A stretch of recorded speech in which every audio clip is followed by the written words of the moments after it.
Hi, welcome to this sidewalk video where I will demonstrate how to create a simple elevator using blueprints in Unreal Engine. I will start by performing a demonstration without explanations, then after that get into a detailed explanation commentary walkthrough. Okay, so let's begin.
All right, so that was the demo without explanations. Let's go through what has happened in that demonstration. Okay, so to start off with, I created the meshes for this demo using Unreal's modeling mode over here, right? So I was able to create boxes like this and create a elevator mesh like this, and then use the poly edit tool to modify it. Now these meshes created using the modeling mode will appear inside your content browser, okay, automatically saved as a static mesh for you. Okay, so once you accept, you hit Ctrl B, right, you'll be taken to the location of those meshes over there where you can save the file. Okay. Then next up, we will go into creating a blueprint. So we will create a new blueprint class, an actor class, and give it a name.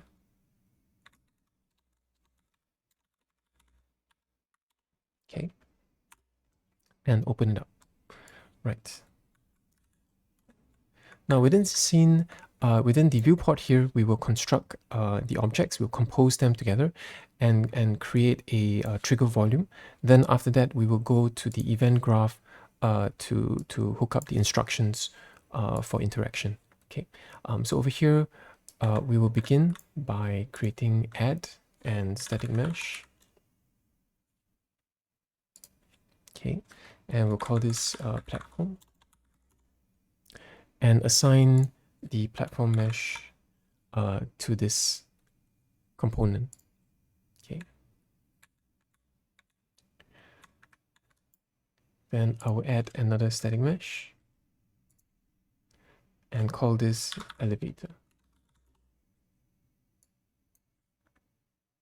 Move this up to the root and assign the elevator mesh. Okay. Just want to point out that the static mesh that I'm referencing here are the ones that I created earlier on during the no explanation demo, right? So those static meshes, I had renamed them after I created them. Okay, right. And in the demo, what I did was that I shifted the platform mesh backwards over here, right? Instead of moving the elevator mesh. This was to make things easier for the demonstration. But really, the thing to point out here is that the values that you set over here are important, especially when I'm setting up the movement logic later on, right? So the values that you have here are going to affect that process later on. So for the sake of demonstrating that, I will then do things a little bit differently and leave this at 0, 0, 0 and shift the elevator position instead to over here. So you're going to see that the Y value of this static mesh component is set to 60. This is relevant, okay, and I'll show you why later. Okay, and to complete this composition, we're gonna then add a collision, a box collision this time, and shift this into place.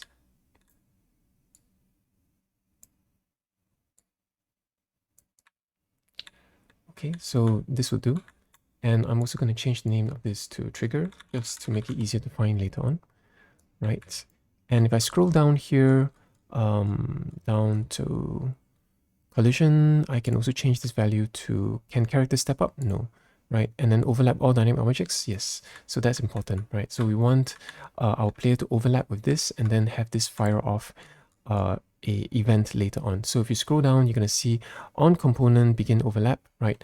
If we click plus, we'll create event, but we'll do this in a minute. Right, for now, I'll compile.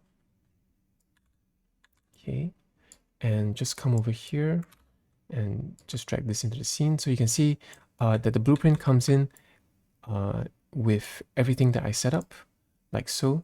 So it's worth pointing out at this point that this is only one way to create elevators, right?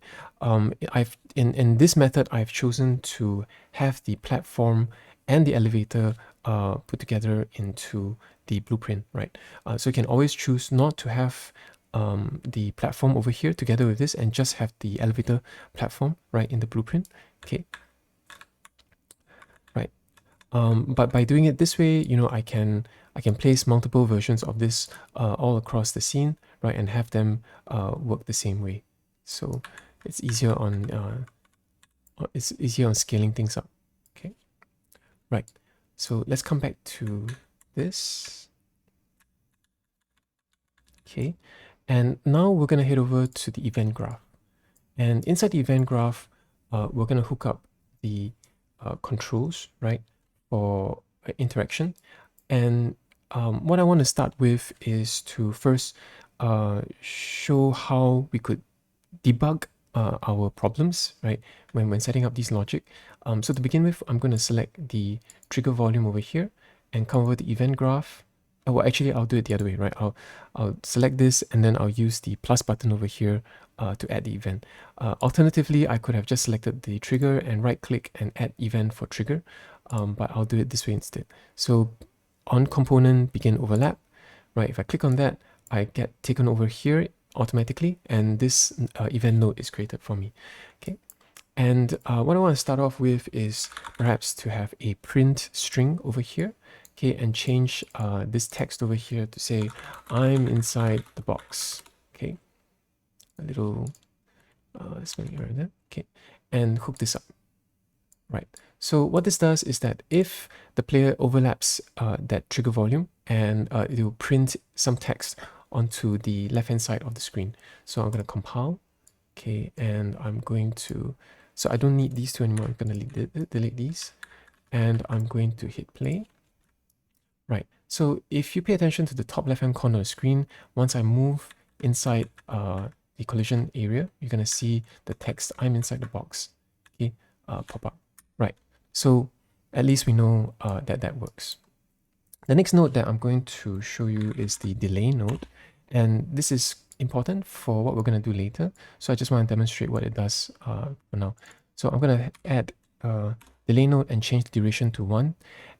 And what this does is that after the print string command is fired off, it will wait 1 second, right, before it fires off the next command. And the next command I'm going to use is once again a print string and say this is an automated message.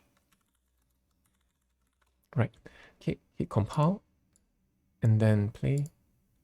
Right, so I enter the box and I'm inside the box appears, and 1 second later, without doing anything, the next message appears on the screen. Okay, so that's useful. I'm going to disconnect this now, right? We're going to bring this in later, okay, when we are doing our debugging. Right, so we're going to start off now with moving the elevator. And what I've chosen to do, once again, in this demo, is to have an automated approach to moving the elevator platform. So entering the trigger box activates the elevator to move the platform up. And then what we're going to do is that regardless of what the player does, the elevator platform will automatically move itself back down. Okay. So this is a design choice, right? There's a lot of other ways to do this. Of course, you can choose to make it such that the elevator only lowers itself after the player leaves the box, or you could actually disconnect this and attach it to a console somewhere nearby, like a lever or a switch, and then have that command fire off the event to move the platform. That is also possible. So that's a different workflow, but this basic workflow I thought was the easiest way to showcase, right, how to get things moving. And it'll be a small leap from here to modify the blueprint to do those other things. Okay, right. So what we're going to do now is we're going to move the elevator platform. And to do this, what we're going to do is we're going to create a timeline. So we're going to right click in the viewport over here and type in timeline. Okay, and we see this option here, add timeline. And we're going to give it a unique name, right? If you have multiple timelines, you're going to need unique names for those. So I have a timeline now called raise. And if I double click on it, I enter the timeline. There's nothing here at the moment. So I'm going to add a track, and I'm going to choose add a float track, right? And for this, I'm going to call this raise. So this float track, right, will change the values from left to right by default, right, and increase the float value from the keyframe, from one keyframe to another keyframe.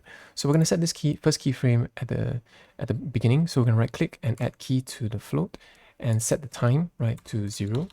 That's where I wanted it. And we're going to leave the value at 0. Okay, so we're going to start off a float value at 0, and then somewhere down the timeline, we're going to add another key, and we're going to change this to 3 seconds. So we can change this to the 3rd second mark, okay, over there, and change the value to 1. So what this timeline does is then it's going to scroll and change these values from 0 to 1 over the course of 3 seconds. But this timeline still continues, right, until the 5th second over here. So we don't really want that, we don't need it. So we're going to clamp it down to 3 seconds. Okay, so we can fire off events at the 3 second mark. Now this timeline is done, we can turn this off, and we can connect this to say, once the player overlaps with the volume, we're going to play from start, right, the timeline from 0. And then this thing is going to run from 0 to 3 seconds, raising the float value from 0 to 1. Okay, so that's essentially what we're trying to do. And what we're going to do next is to connect this timeline to drive the location of the platform. So we're going to now drag in the elevator, okay, and we're going to use the set relative location node over here. And it's important to note here, right, that relative location means its position in this isolated space over here, right? So in this space over here, its position is 0, 0, 0. So set relative location will change the location from this position onwards. If you were looking at the world position, which is the actor's position in world space over here, you can see that that value, location value is very different, right? It's 1050, 950 over here. So that's world position value. That's not what we want to look at, right? Because we may place many of these in different places. What we want to do is we want to change the relative location. Okay, so relative location, and remember I said earlier that the value here matters, right? So the y is equal to 60. We have to make sure that relative location here, the y is set to 60 as well. So this is because we just want to change the z value but keep the y value the same. And then we are going to right click here and we're going to split struct pin so as to expose the x, y, and z components individually, because we're going to use the timeline to drive the z location, okay? And we're going to connect this to update as well, okay? So it fires off. Okay, so however, this is not good enough for us, right? Because the float value that's coming out from here is from 0 to 1, but the location of z is going to move from 0 to 90, okay? So as a result, to get the location z that we want, we're going to multiply this value, right? So we're going to drag this out and we're going to multiply this, okay, by a factor of 90. So as the value increases from 0 to 0 0.1, 0 0.2, 0 0.3, it will be multiplied by 90 until it finally becomes 1, which is, then it will be 1 times 90, okay? And that will give us the final location of location z, okay? So this is great. We're going to compile and we're going to test this out. So once we enter, okay, you can see the platform going up until it hits 90 and then it stops, right? Okay, so this is what we want. And this is basically how we set up the raising platform. Okay, so now, as I mentioned before, what I've chosen to do in this setup is to have it automatically come back down after it's done going up to that position. So to do this, right, as I mentioned earlier, we're going to use the delay node. Okay, so we're going to have the elevator platform stay a little while in its final position, right, on top. Then after that, after this duration, it's going to start descending back to its original position. So for the delay, we're going to set the duration to 1. And we're going to go to the timeline once again, and we're going to drag out a line from finished. So what this means is once it's finished, right, with the timeline, which is 3 seconds, it will then wait for 1 second before carrying out the next action, right? So for the next action, what we're going to do is we're going to take these 3 nodes over here, we're going to duplicate it. Okay. And after it's completed, we're going to play from start. Oh, my bad. After it's completed, we're going to reverse from end. So instead of having the timeline play from start, which is from 0, after this delay, we're going to start playing from the end of the track and have it move backwards to the beginning, right? So this is what we need to do. And the target will again be the same elevator. So we're going to connect this up this way, right? And hit compile. And we're going to see if that works. Okay, so we enter the elevator and it starts moving up. Once it reaches the top, it waits for 1 second before it starts moving down again. And you can see it starts jerking up again. Okay, so there's a little problem there that we need to sort of solve. And that's an easy fix. But basically, the movement that we wanted, for it to go up and then for it to come down, it's done, right, with these nodes over here.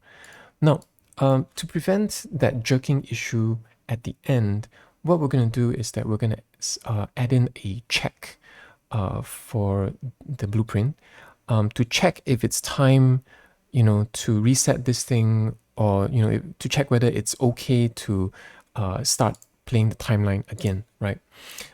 And to do this, what we're going to do is we're going to go to variables and we're going to add a variable. Let me just expand this up a little bit. Okay, and we're going to add a Boolean variable. So as you know, a Boolean variable is basically a on-off switch, right? It's either 1 or 0. And this variable, we're going to call it is running, right? So we're going to check to see if this elevator is running or not. Okay, so in its default state, it should not be running, right? The elevator should be there ready for the player to get on, right? So it should not be running. If we hit compile, you can see that the default value is not available yet. If we compile, we'll have the default value and we'll leave the default value as false. Okay, so we're going to drag this in. Okay, and what we're going to do is that we're going to add a couple of nodes in between all of these actions here. Okay, to check for the Boolean before doing anything. Okay, so we're going to drag this up and we're going to put in a branch. Okay, and slip this in between. And what is going to happen is that when the player overlaps with the trigger volume, it's going to first check if this Boolean is active or not active, right? And if it's not active, which is false, then we will fire off the sequence to move the elevator, right? So once we have determined that it's not running and we want to start running, we will then drag out a line from false and actually set the Boolean now to running, right?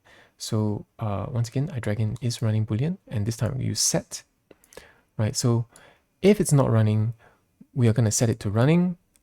Okay, so we're going to check this, and we will then hit play from start, right? Then everything happens as we set up before, and at the end of it, we will once again set up a delay, right? So once the elevator has reached its original position, it's going to sit there for a little while and rest a little bit, right? Cool down, okay, before getting itself ready to move again. So once the second timeline has finished, okay, we'll wait 1 second, and once it's completed, right, we're going to set the is running Boolean. Okay, as you know, at this point, is running is true, right? So after everything is done and the cooldown time is over, we're going to set the is running to false. And only then, right, when overlap fires off again, will it set the timeline to run. Okay. So let's test this to see if that popping issue still occurs. So we're moving up. And then we wait a second, and then we move back down. And we wait 1 second, right? So nothing happens. So the popping didn't occur again. We can step out of the platform and come back in, and everything runs as per normal. Okay, great. Right. So the next step to all of this is really to expose some of these values, right? So that you can adjust them on the fly. So for example, you could expose this, you could promote this duration to a variable. So for example, you can promote this to a variable like so, okay, and then set this to public. Then that way, after you compile, and when you select this actor, you can see that you can adjust the duration that it stays on top on the fly. Okay.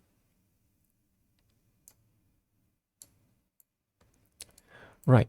So I think that concludes the explanation on creating this simple elevator blueprint. So once again, a quick recap is that this is one way to set up the blueprint, this elevator blueprint. There are other ways to do it, of course, depending on the use case scenario.